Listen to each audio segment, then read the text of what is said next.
오늘 우리에게 주시는 하나님의 말씀은 신명기 15장 1절부터 11절까지 말씀입니다.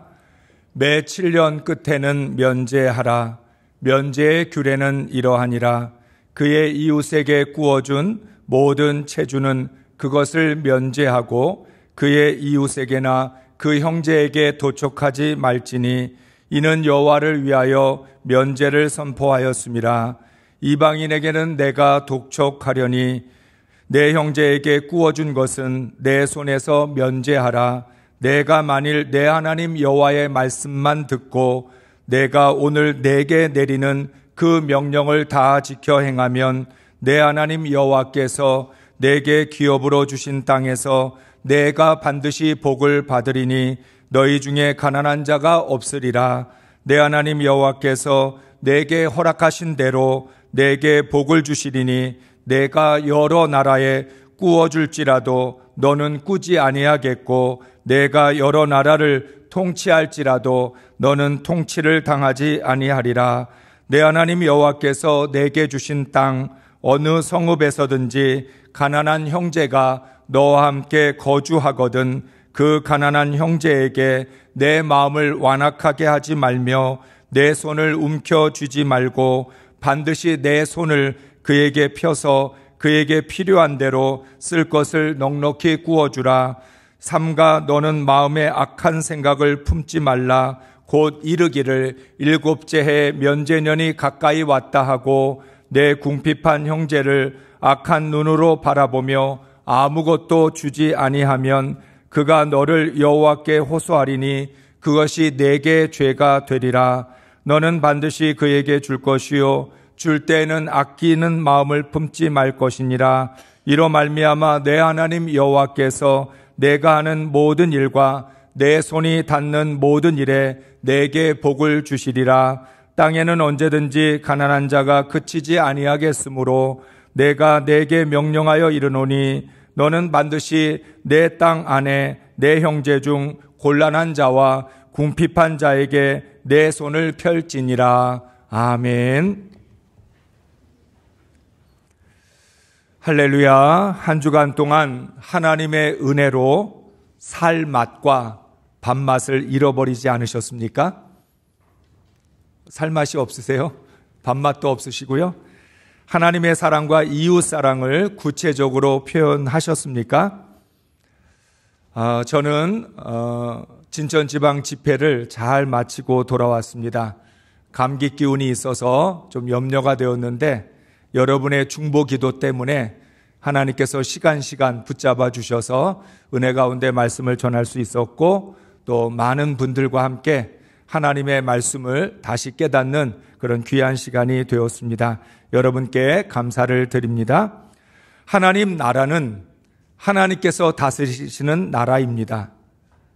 하나님이 왕이 되셔서 친히 통치하시는 나라입니다.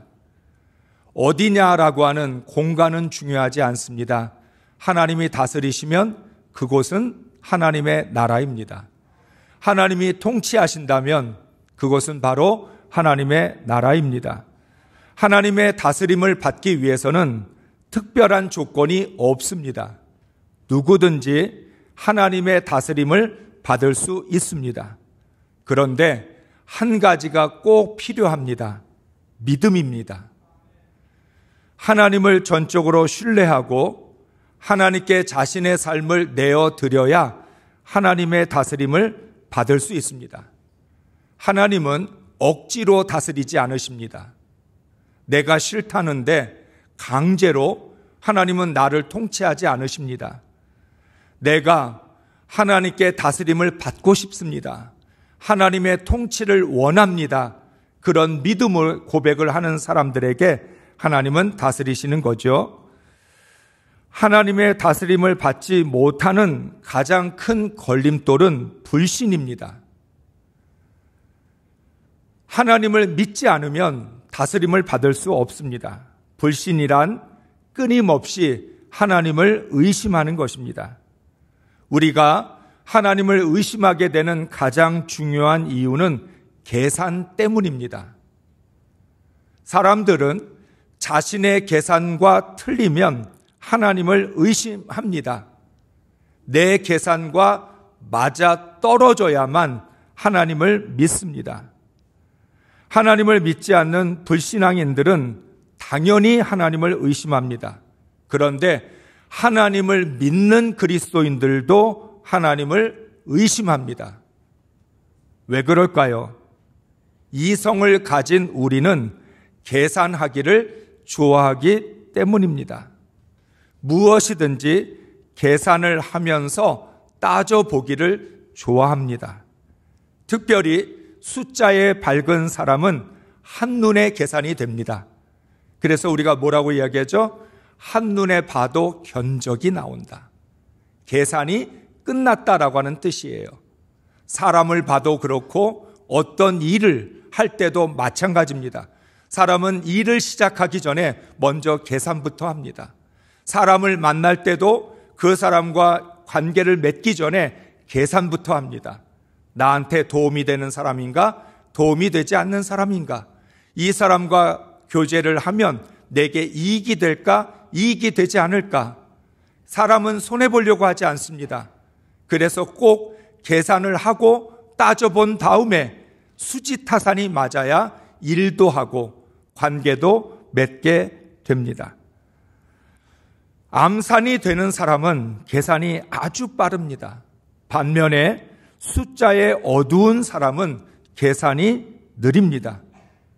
그런데 계산이 느리다고 해서 계산을 포기하는 것은 아닙니다.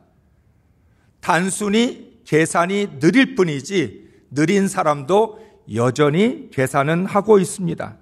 사람은 각자의 방식으로 열심히 계산을 하면서 살아갑니다.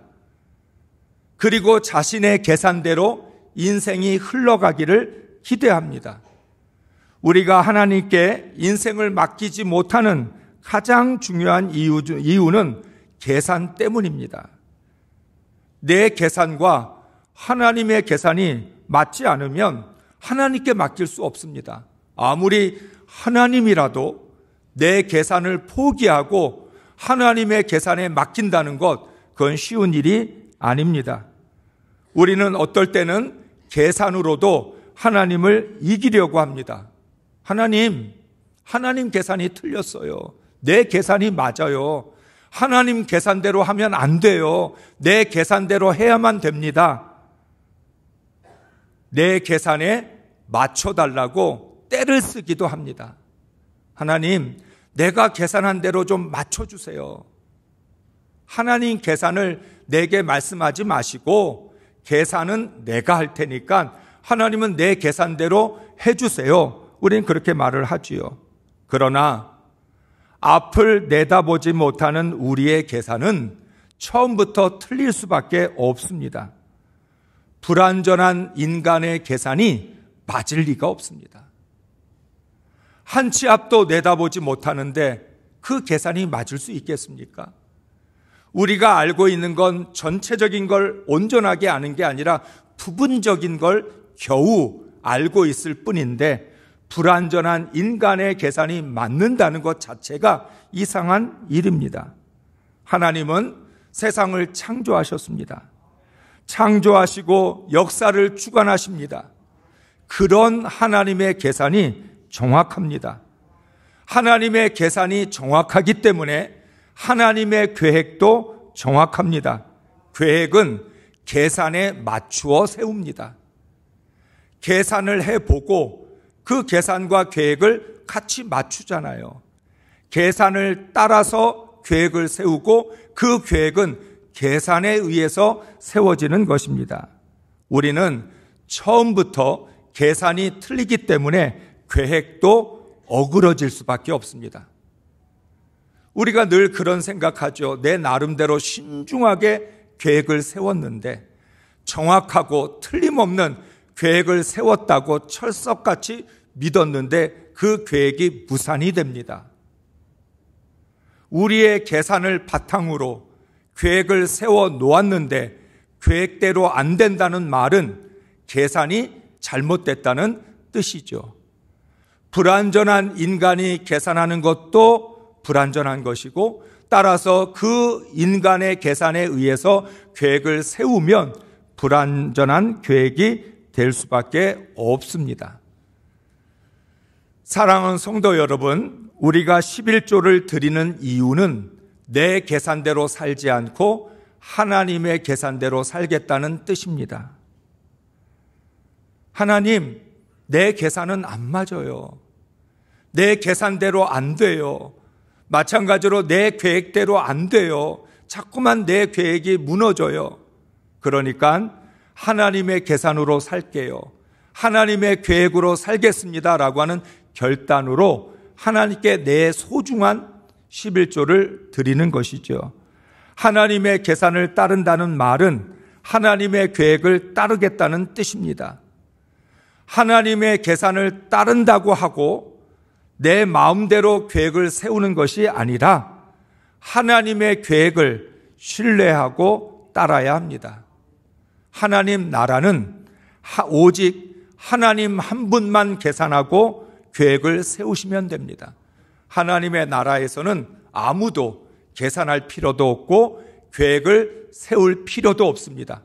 하나님이 계산하시고 하나님이 계획을 세우셔서 이끌어 가시니까 우리는 순종하고 따라가기만 하면 됩니다. 하나님은 하나님의 나라를 계산이 아닌 사랑으로 다스리십니다. 그래서 우리는 때때로 이해하지 못할 때가 많습니다. 하나님, 그런 계산으로 하면 하나님 나라 망해요. 그런데도 하나님은 말씀합니다. 난 망해도 괜찮다. 나는 계산으로 하나님 나라 다스리지 않고 사랑으로 다스리겠다.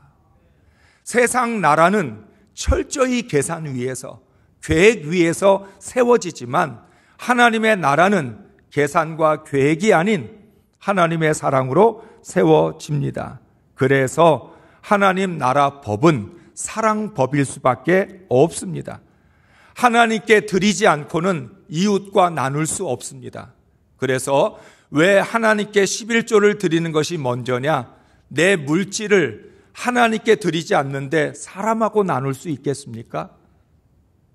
가족이나 친한 친구 정도는 모르지만 어려운 이웃에게 나누고 베푼다는 건 하나님께 드리지 않고서는 할 수 없는 일입니다.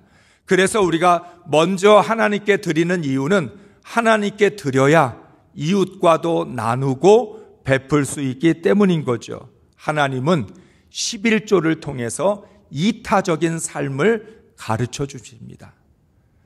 우리가 얼마나 이기적인지 하나님이 잘 아십니다. 아무리 은혜를 받고 구원을 받아도 하나님의 다스림을 받는 그 순간에도 이기적인 인간은 자신의 계산을 버릴 수 없어요. 자신의 계획을 버릴 수 없어요.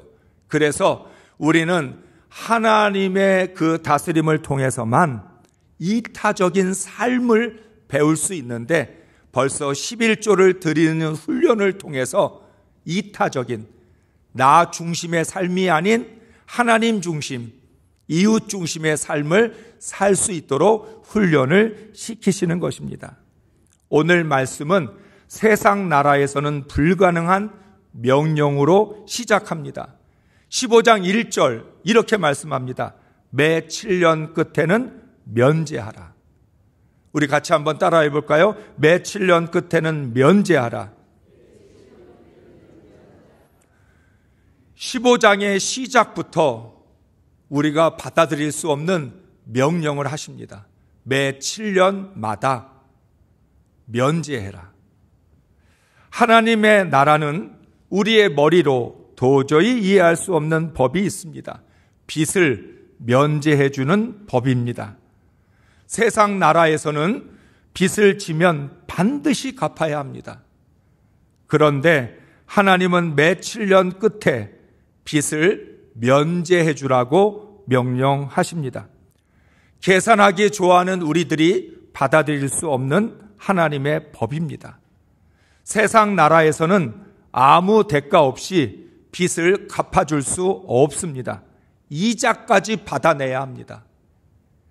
이자만 안 받아도 굉장히 특별한 거죠. 그러니까 세상 나라에서는 빚은 당연히 받아야 되고 거기에 더하여 이자까지, 그 이자도 폭리를 취할 때가 있습니다. 최대한 이익을 창출해야 되기 때문에 반드시 이자를 받아내야 되고 쉴 수도 없습니다. 그런데 오늘 하나님은, 하나님의 나라는 7년마다 빚을 면제해주고 또한 쉬어야 합니다. 안식해야 합니다. 오늘 말씀의 배경은 레위기 25장입니다. 레위기 25장 1절부터 7절은 안식년에 대한 말씀입니다. 우리 레위기 25장 4절 5절의 말씀을 읽겠습니다. 그러나 일곱째 해는 나 주가 쉼으로 땅도 반드시 쉬게 하여야 한다. 그 해에는 밭에 씨를 뿌려도 안 되며 포도원을 가꾸어도 안 된다.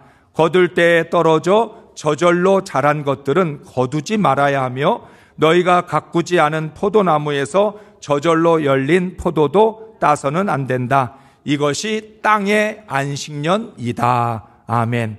그런가 하면 8절부터 12절까지는 희년에 대해서 말씀을 합니다. 레위기 25장 10절의 말씀 읽겠습니다. 너희는 50년이 시작되는 이 해를 거룩한 해로 정하고 전국의 모든 거민에게 자유를 선포하여라. 이 해는 너희가 희년으로 누릴 해이다. 이 해는 너희가 유산 곧 분배받은 땅으로 돌아가는 해이며 저마다 가족에게로 돌아가는 해이다. 아멘. 77이 49, 50년째가 되는 해는 아예 희년이라고 해서 모든 것들을 원상복구시킵니다. 하나님이 주셨던 원래의 땅으로 다시 돌아가고 가족으로 돌아갈 수 있도록. 그러니까 49년 동안 하나님이 주신 땅도 잃어버리고 가족도 노예로 팔려가서 가족도 다 깨지고 이런 상황이 되었을 때 하나님은 안식년을 7번 지낸 후 마지막 50년이 되는 해에는 희년으로 모든 사람들은 원래 자신의 땅을 되찾고 자기 가족에게로 돌아갈 수 있도록 허락해 주셨습니다.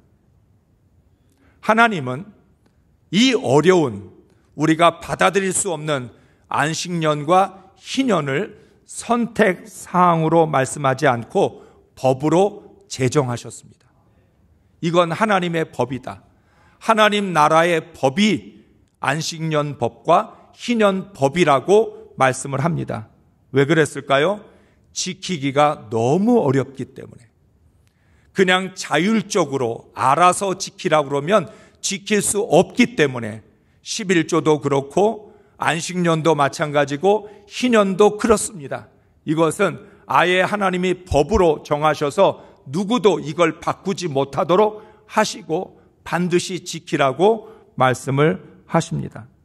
사랑하는 성도 여러분, 도대체 누가 다른 사람이 진 빚을 면제해 줄 수 있겠습니까? 누가 땅을 놀릴 수 있겠습니까? 이 세상은 땅을 놀리면 안 됩니다.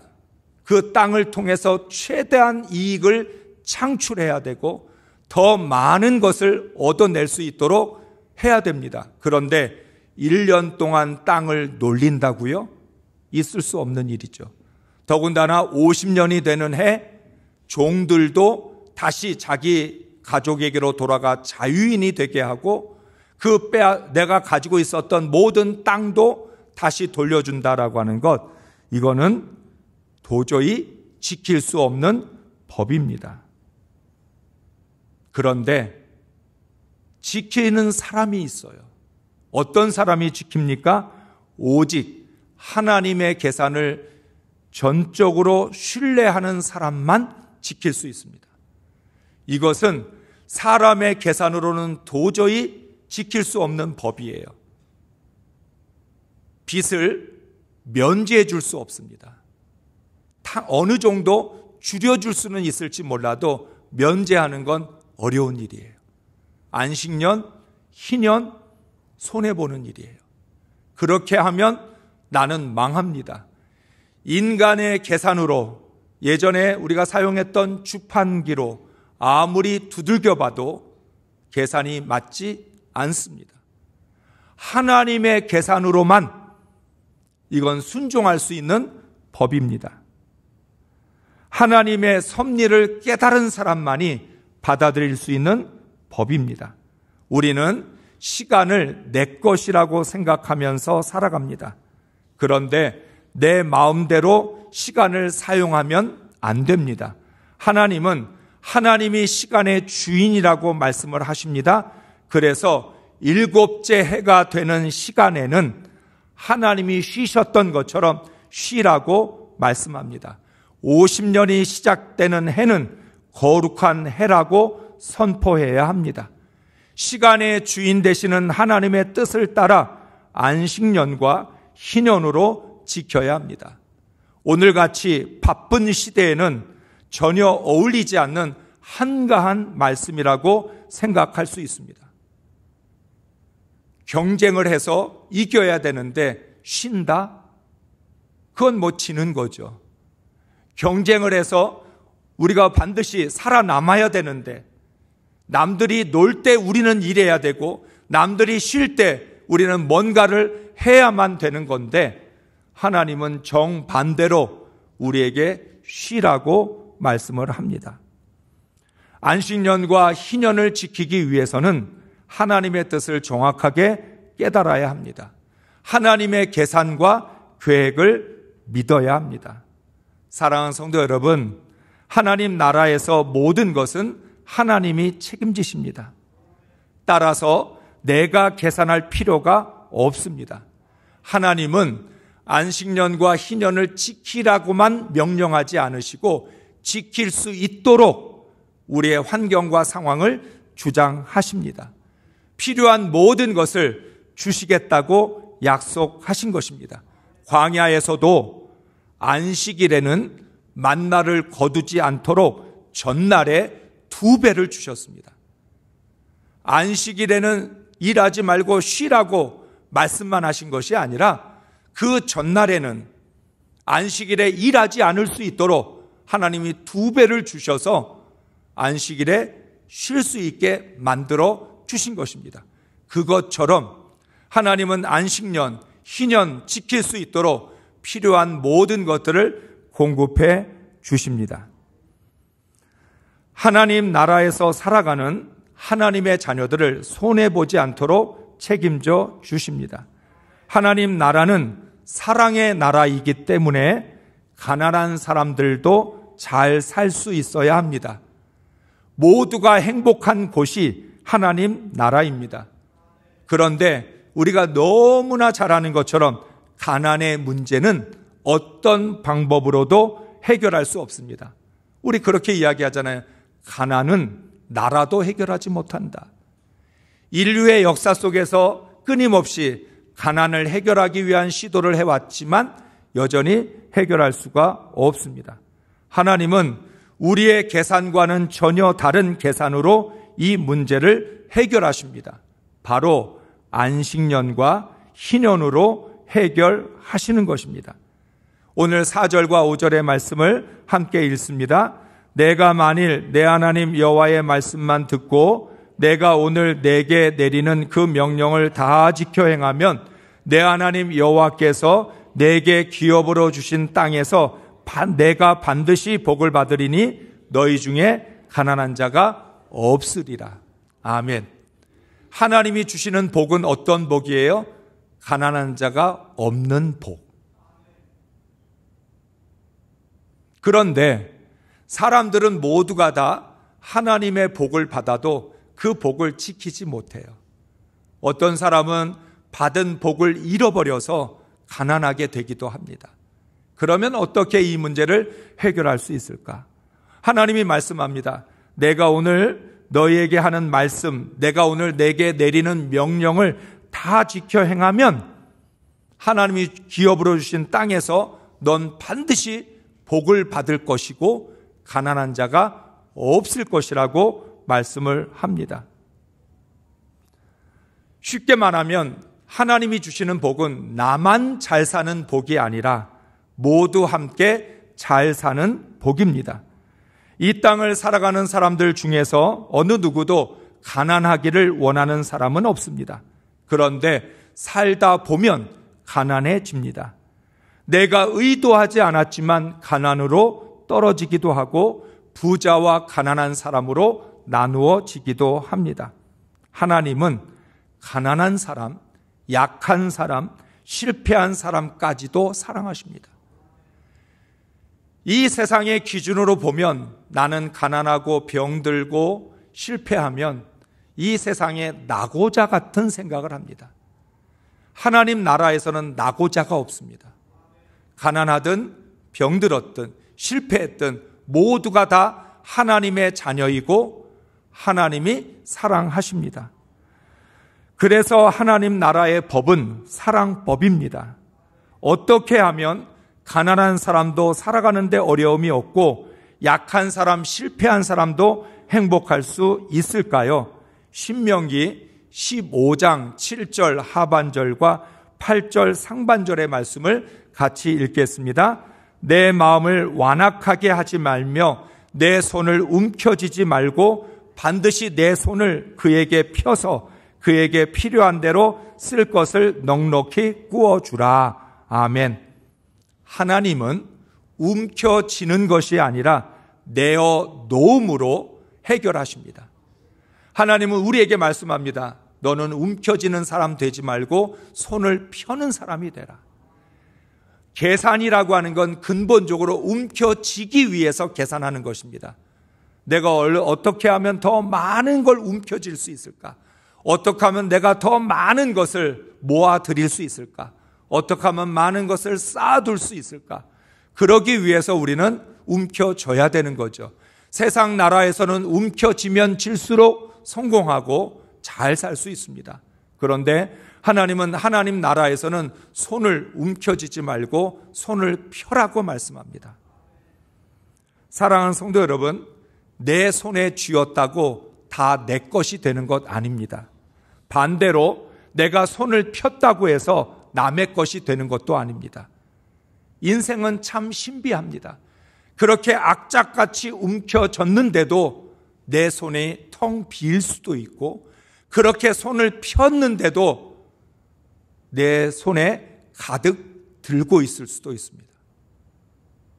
하나님이 어떻게 우리의 삶을 다스리시느냐에 따라, 하나님이 어떻게 우리 인생을 주관하시느냐에 따라서 악착같이 모아도 남는 것이 없을 수 있고 나누고 베풀어도 늘 차고 넘칠 수 있는 게 인생이라는 거죠.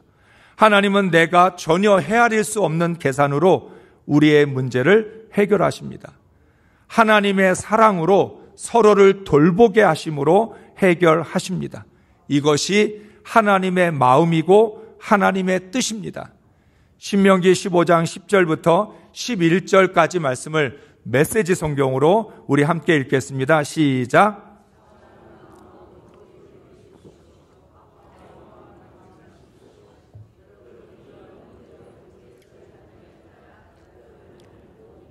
곧 여러분의 모든 업무와 사업 가운데 내려주시는 하나님, 여러분의 하나님의 복이 결정됩니다. 여러분 가운데는 가난하고 궁핍한 사람이 늘 있을 것입니다. 그러므로 나는 여러분에게 명령합니다. 언제나 인정 많은 사람이 되십시오. 지갑을 열고 손을 활짝 펴서 어려움에 처한 여러분의 이웃, 가난하고 굶주린 여러분의 이웃에게 베푸십시오. 아멘. 자원하는 마음으로 기꺼이 베푸십시오. 아까워하는 마음을 갖지 마십시오. 여러분이 이런 문제를 어떻게 처리하느냐에 따라 여러분이 하는 모든 일, 여러분의 모든 업무와 사업 가운데 내려주시는 하나님의 복이 결정된다. 물질을 대하는 내 자세가 복을 결정한다. 나는 물질을 어떻게 다루고 있을까? 하나님의 나라가 하나님이 다스리시는 나라라고 말씀을 드렸는데, 그러면 물질도 하나님의 법으로 물질을 다스려야 되겠죠. 우리는 영적인 건 하나님의 다스림을 받으면서 육적인 건 내가 다스리려고 합니다. 우리는 은혜에 대한 것, 말씀에 대한 것, 이런 것들은 하나님의 뜻을 잘 따르는데 세상적인 것, 그것에는 내 방법을 고집합니다. 그런데 오늘 말씀합니다. 하나님이 너가 물질을 어떻게 다루느냐에 따라, 네가 이 세상에 있는 것들을 어떻게 다루느냐에 따라 그것이 하나님이 내게 주시는 복을 결정하는 기준이 된다라고 말씀합니다. 우리에게 말씀하죠. 손을 활짝 펴서 어려움에 처한 사람들을 돌보고 베풀라고 말합니다. 그러나 하나님 나라 사랑법을 악용해서는 안 됩니다. 여러분, 오늘 말씀을 들으면서 그러면 일부러 빚을 얻고 그 빚을 안 갚으면 되겠다. 여러분, 그러면 큰일 납니다. 여러분이 재판에 가서 나는 하나님 나라 사랑법으로 삽니다, 그렇게 변호하면 여러분 소용이 없지요. 하나님이 말씀하시는 의도, 하나님이 말씀하시는 중요한 원칙을 우리가 깨달아야지 이걸 단순히 이용해서 악용해서 성도들에게 일부러 돈을 꾸어서 그리고 피해를 주고 상처를 주는 일들 오늘날 교회 안에서 많이 일어납니다. 하나님의 사랑에는 하나님의 공의가 들어 있습니다. 하나님은 잘못된 악용에 대해서는 반드시 공의로 심판하십니다. 우리의 사악한 마음을 책망하십니다. 하나님은 우리의 심령을 감찰하시기 때문에 우리 마음에 숨겨진 의도, 내 마음속에 감추어진 생각 정확하게 하십니다. 사람이 모른다고 하나님도 모르시는 게 아니라는 거죠. 하나님은 하나님 나라에서 다른 사람의 눈에 피눈물 흘리게 하는 것을 결코 용납하지 않으십니다. 그러니까 하나님의 나라가 모두 사랑으로 행복하게 살아가는 나라라고 해서 누군가를 이용해서 내 재산을 불리고 누군가를 이용해서 의도적으로 빚을 얻고 갚지 않는 그러한 것들에 대해서 다른 사람의 눈에 피눈물 나게 하는 것, 하나님은 절대 허락하지 않으신다는 거죠.